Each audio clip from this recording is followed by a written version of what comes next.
We're back. The big story tonight, the American public is more politically polarized now than at any other time in the past quarter century. That's the finding from the latest report from the Pew Research Center, which has been tracking the public's divide since 1987. According to this new study, Republicans have moved sharply rightward on a number of key issues, including the environment and the role of government in taking care of people who can't care for themselves. E.J. Dion is a columnist for the Washington Post and author of Our Divided Political Heart. And Michael Steele is the former chair of the Republican National Committee. Both are MSNBC contributors. Gentlemen, let's get to the big numbers. The Pew study tracked the attitudes of Democrats and Republicans on a number of key issues. Look at how positions have changed on the issue of social safety net issues. In 1987, 25 years ago, when asked if they agreed government should take care of people who can't take care of themselves, 75% of Democrats, 62% of Republicans agreed it ought to do that. 25 years later, the number's about the same for Democrats. But for Republicans, the number has dropped to just 40%, about half of what it was in supporting of taking care of people who need being taken care of. But, Congressman, are you saying the society should just let him die? No. On the environment, 20 years ago, Democrats and Republicans essentially agreed there needed to be stricter laws and regulations to protect the environment. Both sides were environmental. But now only 47% of Republicans say they're for environmental protections, bidding tougher. And my friends, we'll drill new wells offshore, and we'll drill now. We'll drill now. We'll drill. Michael Steele. Drill, baby, drill, and drill now. Your party. It seems like you would have been more at home 25 years ago than you are. Twice hair. You are I would have had more hair, that's for sure. No, you would have fit in more as a centrist person who leans to the right rather than a person of the far right. But I'm just looking at these numbers. I am shocked. Only 40%, 2 in 5, say take care of people who can't take. In other words, leave them out in the highway. That's not. Don't let it. Well, that's what it says. Who can't take care of themselves. Take care of themselves is not the same as leaving them out on the highway. But I think what changed in that 25, 30-year span has been the role of government, the expanse of government, the expense of government. And so you have Republicans who have come to a conclusion, and it started in the second term of the Bush years, when they saw big government republicanism, especially.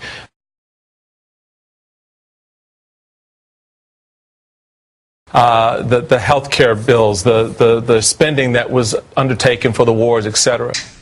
They were. What did Iraq have to do with what? The attack on the World Trade Center. Nothing. That this was runaway spending. And so you now have this mindset that says, look, let's cut back on these things. Yeah, I mean, I'm sure we can talk about how we get there, but let's deal with the spending side. In other words, because first. W was so ridiculous as to take us into war with Iraq, it drove up the cost of government. Therefore, we had got to cut back on poor people programs.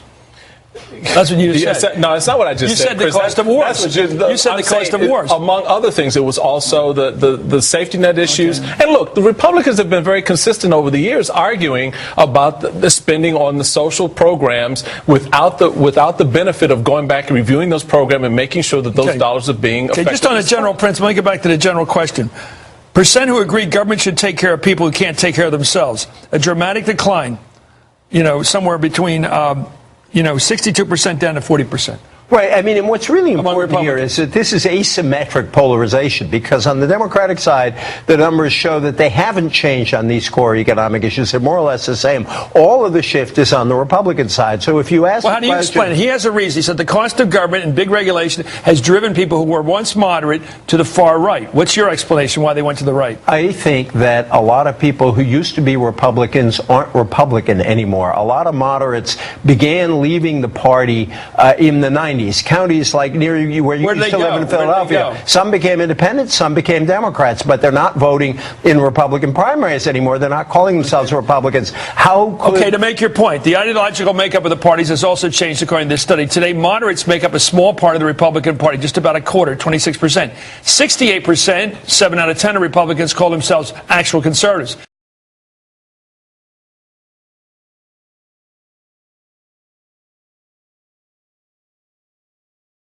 Compare that at the Democrats, and I think people who watch the show will be surprised by this. 38% even. 38% call themselves moderate, 38% call themselves liberal. So I always say to people, don't be too puristic when you want to get a Democrat elected, because there's a lot of moderate Democrats who have to vote for that person.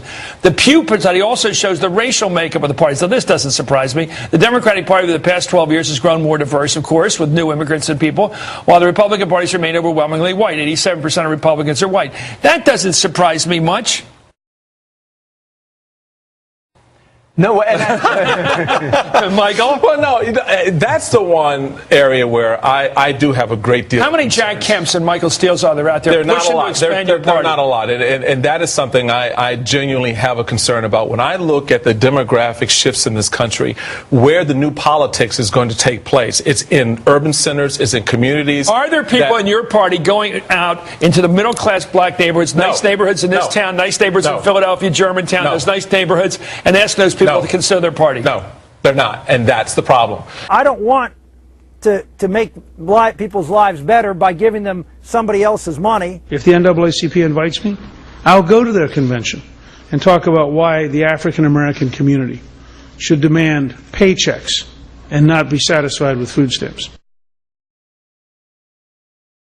And so for a brief shining moment, we were able to do that in 2010, where we went and we start developing those coalitions and those relationships. But that's not part of the mainstay. Priebus is not on the job. It's not part of the mainstay of the party. EJ, what's the explanation for why the Democratic Party doesn't recognize that it is basically split between moderates and liberals? Well, these self-described moderates. Well, any smart Democrat who ever won a Democratic nomination understands that, because Mr. liberals are only. Bill Clinton understood that, but Barack Obama understood that. He won moderates. He got elected because he won middle-of-the-road voters in 2008. And to me, the whole key of one of the arguments of my book is the whole key to America is balance. We believe in individualism, but we also believe in community.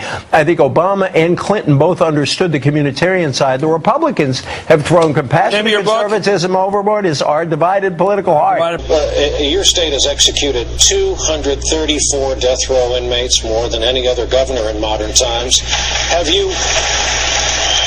A great writer, read him twice a week. Thank you, E.J. Dionne. Thank you, Michael Steele, a man of honesty and quite gentility, I think. When we return, let me finish with this rightward lurch I was just talking about and what it's doing to the country.